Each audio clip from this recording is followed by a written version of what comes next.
still remember the sting of his words, sharper than any knife. Dad, you're nothing but a burden to us. Why don't you just sell this house and move into an old-age home? That was my son, the same boy I carried on my shoulders, the same boy I worked day and night to educate, standing in my living room with his wife smirking behind him. My daughter, silent in the corner, avoided my eyes. My heart felt heavy, but I didn't speak, because I knew something none of them did. I had been holding on to a secret. A letter sealed in my lawyer's safe. A letter that would change everything the day it was opened.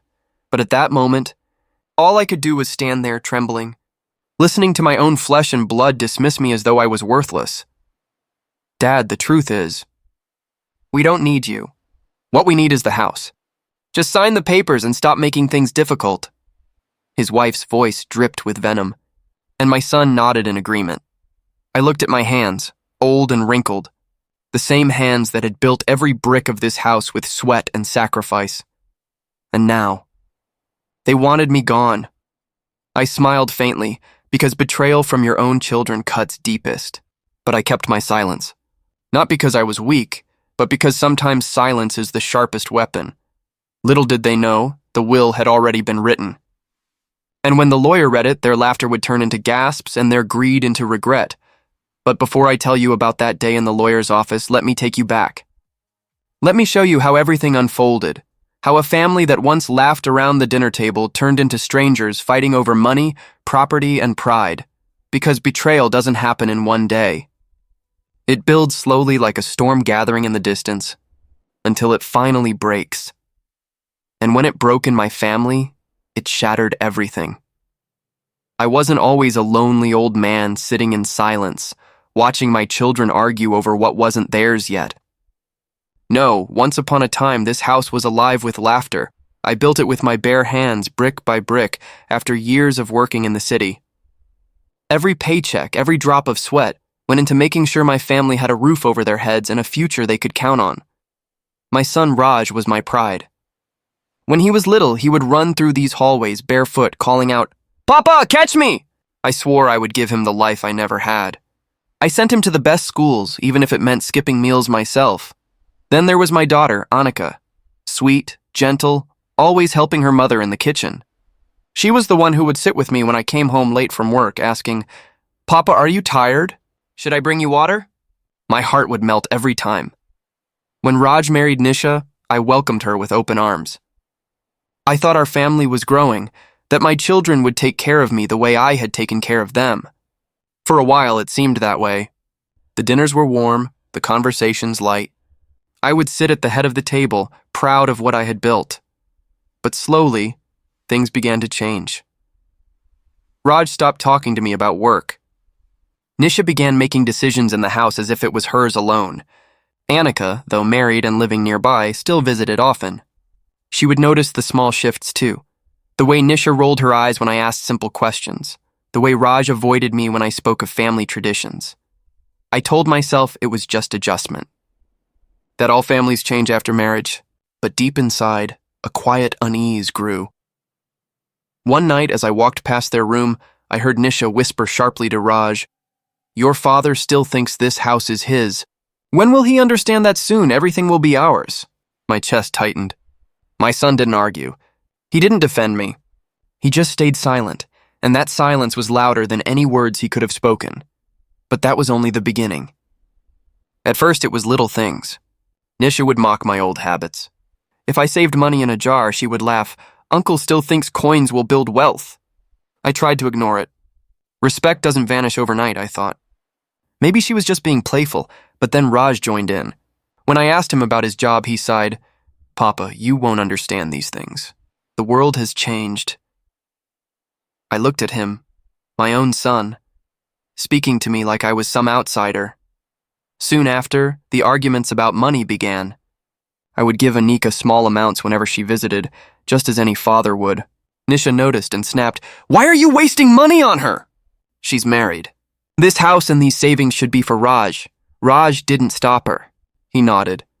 My daughter lowered her head in shame, whispering, "Papa, it's okay." "Don't give me anything." That cut deeper than I can explain. And then came the property talk. One afternoon, Raj sat with me in the living room. His words were sweet at first. Papa, you've worked so hard. You should relax now. Maybe transfer the house to my name? That way you won't have to worry, I smiled bitterly. Why would I transfer the house while I'm still alive? His smile faded. Because it's easier this way. Think about it, Papa. What if something happens to you? Do you want outsiders claiming things? I knew what he meant. Outsiders. His own sister, Annika. When I refused, Nisha stormed in. This is ridiculous. You're old, you don't need property? Just sign the papers. Let Raj handle things now. Her voice was sharp, her eyes cold. That was the first time I saw greed plain as day, not hidden behind polite words.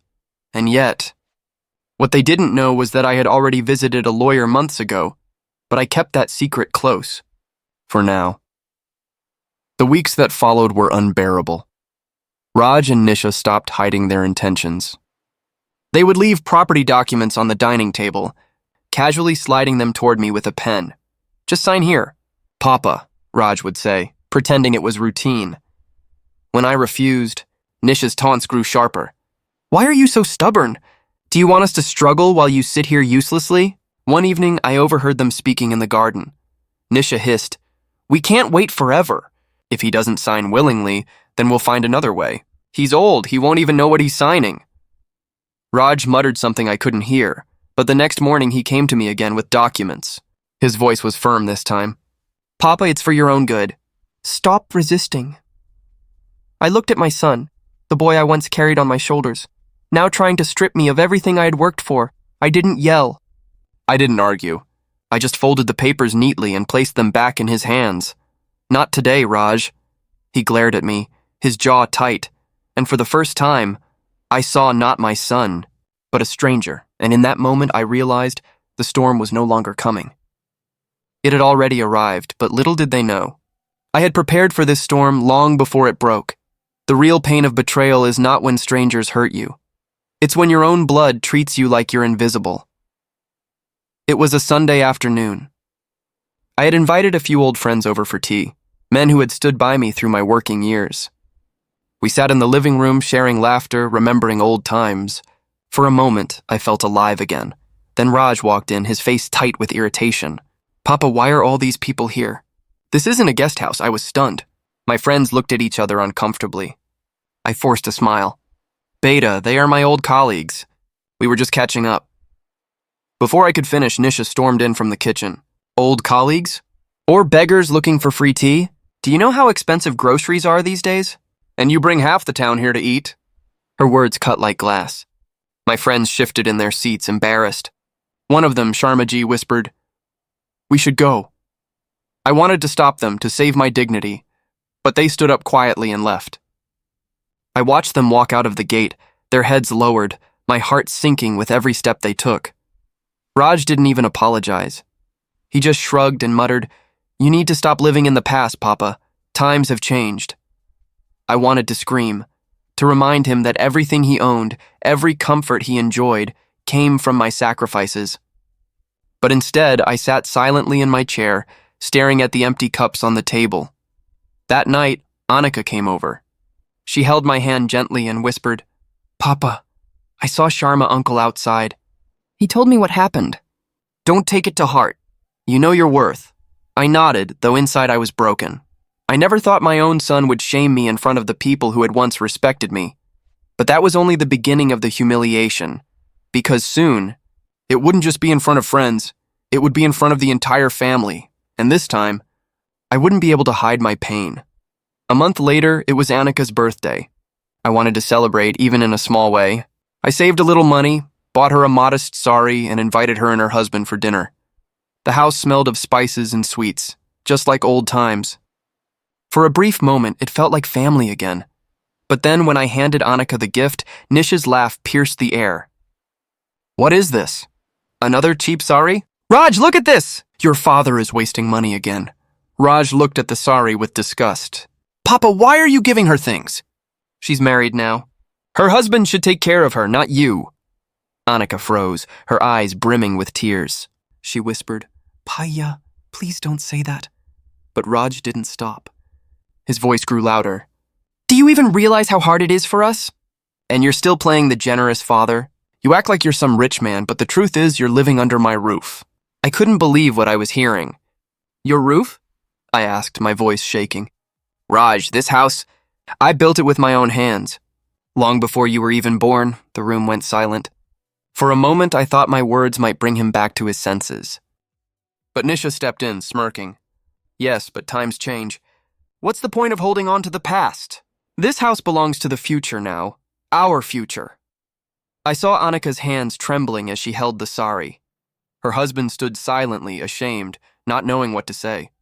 I looked at my son, the boy I once dreamed would carry my name with pride, now standing there, stripping me of my dignity in front of his own sister. The gift I had given out of love suddenly felt like a weapon used against me. That night, as I sat alone, I realized something painful. Raj no longer saw me as his father. He saw me as an obstacle, and when a child begins to see his parent as a burden, betrayal is never far behind, and soon I would hear the words that broke me completely. It happened late one night. I was walking to the kitchen for water when I heard voices from Raj and Nisha's room. I paused, the door slightly ajar. Nisha's voice was sharp. We can't keep waiting. He's stubborn. What if he changes his will? What if he gives something to Annika? Raj's reply was low, almost hesitant. I don't think he has a will. He never talks about it. He'll leave everything to me anyway. That's tradition, Nisha scoffed. Tradition? Don't be naive. Old men do strange things when they feel guilty. What if he decides to split the property? No, we need to act now. Make him sign while he's still weak. My breath caught in my chest. My own children plotting behind closed doors like strangers. Raj hesitated again. But what if he refuses? Nisha's answer was like poison. Then we'll trick him. Put the papers with something else. He won't even notice. He's old, remember?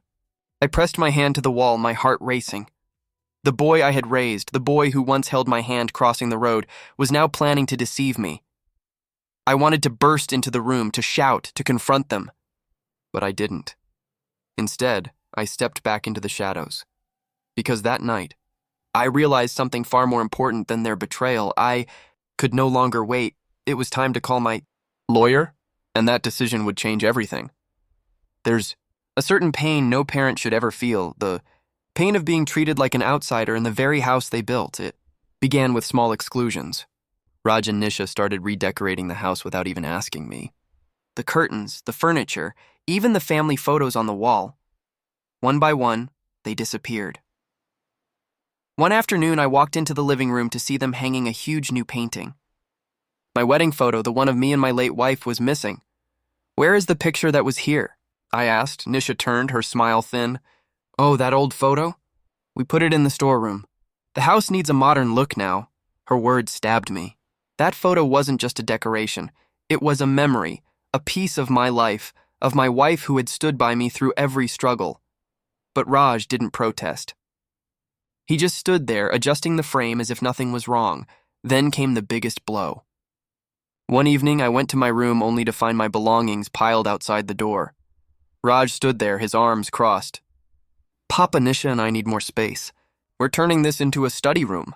Your things are in the smaller room now. I looked at him in disbelief. Raj, this is my room. I have slept here for 30 years. His expression didn't change. Exactly. 30 years is long enough. You'll be comfortable in the other room, Nisha added with a smirk. Besides, you don't need so much space anymore. I wanted to protest, to shout, but the words stuck in my throat. I picked up my things slowly, my hands trembling, and walked to the smaller room. For the first time, I felt like a guest in my own house, but in my heart, I promised myself, I may be quiet now, but I will not be erased. And soon, their cruelty would push me to a decision they would never forget. The breaking point came one evening after dinner. I was sitting at the table, quietly eating, when Raj suddenly said, Papa, we've decided. It's time you move to an old age home. I froze. What did you say? He repeated more firmly this time. You're becoming a burden. It's better for everyone if you leave. We'll pay for the home, don't worry. A burden. That word echoed in my head like a hammer. I looked at my son, the boy whose school fees I had paid by working double shifts, the boy I had stayed awake for when he was sick, the boy whose dreams I had carried on my shoulders, and now I was nothing but a burden. Annika, who happened to be visiting, gasped. Paya, how can you say that? But Raj didn't back down. This isn't about emotions, Annika. It's about practicality. Papa can't manage anymore. It's better this way, Nisha added coldly. We've given him enough comfort. Now it's our turn to live freely. I pushed my plate away, unable to swallow another bite. My hands shook as I whispered, Raj, I never thought I would hear this from you. He didn't even look at me. He just stood up and walked away, as if the conversation was finished. That night, I lay awake in the small, cold room they had pushed me into. My eyes burned, but no tears came.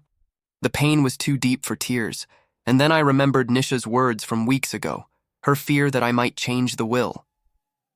That's when the decision became clear. If my own son saw me as a burden, then I would give him exactly what he deserved.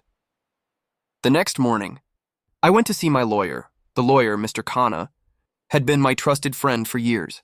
He looked up in shock when I walked into his office that morning. Uncle, what brings you here so early? He asked. I sat down heavily, my voice firm despite the storm inside me. Khannaji, it's time. Prepare the final version of my will. He nodded slowly. I had a feeling this day would come. What do you want to do? I leaned forward, my eyes burning with determination. Everything goes to Annika. She has shown me respect, love, and care. Raj, he will get nothing but a lesson. Khanna looked at me for a long moment, then smiled sadly. It won't be easy. There will be fights. I know, I said. But let them fight. I am no longer afraid. Respect is worth more than wealth. And if my son cannot give me respect, then he will not inherit my sacrifice. Khanna drafted the document carefully. When it was done, he sealed it in an envelope. I placed my hand on it, feeling the weight of both pain and relief. This, I whispered, is my answer to their betrayal. Before I left, Khanna added, when the time comes, I'll make sure the truth is revealed. Until then, stay strong. As I walked out of his office, the sun felt warmer on my skin. For the first time in months, I felt peace, because I knew no matter how much they insulted me, no matter how much they tried to push me out, I had already written the ending of this story. And when the day came, their greed would destroy them, not me. The days after I signed my new will were heavy, but my heart was lighter. I had done what needed to be done. Still, the insults didn't stop. One morning, Raj shoved a file in front of me. Papa, just sign this and we'll take care of the rest. I glanced at the papers. Property transfer. Again, I looked him in the eye. Do you think I am blind? Or foolish? Nisha rolled her eyes. You don't understand legal matters. Just sign. It's for your benefit. I pushed the papers back calmly. No. Raj slammed his fist on the table. Why do you make everything so difficult? We're your family. Don't you trust us? I smiled faintly. I do. That's why I'm still here. But trust has limits, Raj. His face darkened, and he muttered words I never thought I'd hear. Sometimes I wish you'd just disappear. Things would be easier. The silence that followed was heavy. That night, Annika visited and found me sitting alone. I told her everything. Tears welled in her eyes as she said, Papa, whatever happens, I'm with you. Her words gave me strength, and soon, fate itself would give me a chance to show Raj and Nisha the truth, because the lawyer called the very next morning. Uncle, Khanna said over the phone, it's time. Bring the family tomorrow. I'll read the will. My hands trembled as I hung up the call. The day I had been waiting for had finally come. And little did Raj know. His world was about to turn upside down. The next day, the atmosphere was tense. Raj and Nisha arrived at the lawyer's office dressed smartly, their faces glowing with confidence. Raj leaned toward me and whispered, Don't worry, Papa. Once everything is in my name, you can relax. We'll handle everything, Nisha smirked. Yes, finally this old drama will end. I stayed silent, my lips pressed together. Annika and her husband sat quietly on the other side, nervous but calm. Mr. Khanna walked in, holding a thick envelope. The air shifted immediately.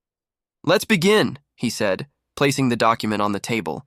Raj's leg bounced with impatience. Yes, hurry up. We all know how this ends. Khanna raised an eyebrow. Do you? Raj chuckled. Of course. I'm the son. Everything belongs to me. Khanna opened the envelope slowly. his voice firm as he began to read. This is the last will and testament of Mr. Arvind Sharma. The room went silent. Raj's smile widened with each word, while Anika's eyes brimmed with tears of anticipation. And then, the words came that changed everything. I hereby declare that the entirety of my property, assets, and estate shall go to my daughter, Anika Sharma, for her respect, love, and unwavering care. The silence shattered. Raj's jaw dropped. Nisha leapt to her feet. What nonsense is this? But Kana continued firmly, ignoring them. And to my son, Raj Sharma, who has treated me not as a father but as a burden, I leave only this lesson. Respect is more valuable than inheritance. Raj's face turned red. What? This is a lie! Papa, tell him this isn't true. I met his eyes for the first time in weeks. My voice was calm, steady. It's true, Raj, you called me a burden. And so, you will inherit nothing. His world crashed in that moment. But the storm was only beginning, because Nisha wasn't about to give up so easily. The room erupted into chaos. Nisha slammed her fist on the table. This is illegal! He's old, he doesn't know what he's doing! You tricked him. Kana's eyes narrowed. Careful with your words. Mr. Sharma was of sound mind when he signed this document. I was there. It is legal and binding. Raj turned to me, his voice breaking. Papa, how could you do this to me? I'm your son. Everything you worked for, it should be mine. I looked at him, my heart heavy yet firm. A son earns his father's inheritance with love, respect, and care. You gave me none of that, Raj. Anika reached for my hand, tears flowing down her cheeks. Papa! Raj's voice rose to a shout. This isn't over. I'll challenge this in court. Kana replied coolly. You're welcome to try. But remember, in court your father's words and your behavior will come to light. Do you really want the world to know how you treated him? Raj froze. His anger turned to shame. For the first time, he had no words. Nisha, however, wasn't finished. We'll throw you out of the house! You think you can humiliate us like this? I stood up slowly, my back straight. Throw me out? You forget, this house no longer belongs to you. It belongs to Anika. And she is the one who will decide who stays and who goes. Anika squeezed my hand firmly, her voice steady. Papa stays, always. Raj and Nisha stared at her, their faces pale with shock. The game was over. Their greed had destroyed them, and for the first time in years, I felt free. The will reading had ended, but Raj and Nisha weren't ready to accept defeat. As we walked out of the lawyer's office, Nisha grabbed Raj's arm and hissed, We won't let this stand. We'll fight this! Her voice trembled with rage, but also with fear. She had built her dreams on the belief that this house, this property, would be theirs. Now, it had all slipped away in a single moment. Raj's face was twisted with confusion and anger. Papa, you didn't mean this, right? You were just emotional. You'll change it, won't you? I looked at him calmly. No, Raj, I've never been clearer in my life. His eyes hardened. If you don't, I'll drag you to court. Kana, who had walked us to the door, chuckled softly. Try it, Raj, every word of this will was made legally sound. And every witness knows the truth about how you treated your father. Do you really want to risk the shame of having all that come out? Raj's face turned pale. For a moment, his bravado melted, replaced by fear. Nisha, however, refused to let go. We'll see about that. You can't just throw us away like this. I turned to her, my voice steady but sharp. Nisha, I didn't throw you away. You did that yourself the day you forgot respect. A family without respect is already broken. Her mouth opened, but no words came out. That night, when we returned home, Raj and Nisha locked themselves in their room. I could hear them arguing late into the night. Their anger filled the house like smoke, suffocating and bitter. But for once, I didn't feel powerless, because now the house was no longer theirs to claim, and very soon, they would face the consequences of their own greed. In the days that followed, the atmosphere in the house changed completely. Raj and Nisha avoided me. Their pride wounded, their anger simmering, but Anika, she came closer than ever. One evening, as we sat together in the living room, she took my hand and whispered, Papa, you didn't have to do this for me. I smiled faintly. Anika, I didn't do this for you. I did it because of you. When everyone else treated me like a burden, you reminded me that I was still a father, still a man with worth. You gave me respect when I had none left. That is why you deserve everything. Her eyes filled with tears. Papa, I don't care about the house or the money. I just want you to be happy. Her words warmed my heart more than any wealth could. For the first time in a long while, I felt peace sitting in my own home. I could breathe again, but Raj and Nisha weren't done. Their pride wouldn't allow them to live under the same roof, knowing the house now belonged to Annika. One morning, I found their room empty. Their clothes, their belongings, gone. Raj had left without a word. For a moment, my chest tightened. Despite everything, he was still my son. A part of me had hoped he would understand, that he would come back to me not for money, but for love. But the silence of that empty room gave me my answer. He had chosen pride over love, and pride always destroys more than poverty ever could. Weeks passed. Life settled into a quieter rhythm. Annika visited often, filling the house with laughter again. We planted flowers in the garden, cooked meals together, and even repaired the old swing Raj once used to play on. I wasn't lonely anymore. I wasn't broken anymore, but news travels fast in our community. People soon learned what had happened, how Raj had tried to snatch the property, how he had called me a burden, and how the will had left everything to Annika. Some neighbors whispered, some shook their heads. But one by one, they told me the same thing. You did the right thing. As for Raj and Nisha, I heard from relatives that they were struggling. Without the inheritance they counted on, their lifestyle had crumbled.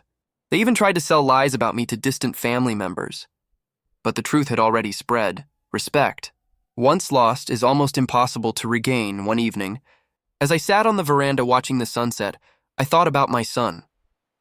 I still loved him. A father's heart doesn't stop beating for his child no matter what. But I also knew he had to live with the consequences of his choices. And maybe one day, he would return. Not as a greedy man demanding wealth, but as a son seeking forgiveness. Until then, I had Annika and I had peace, and in the end, peace was worth more than any fortune. I leaned back, closed my eyes, and whispered the lesson my children had taught me through their betrayal. Respect matters more than money, and now they know it too.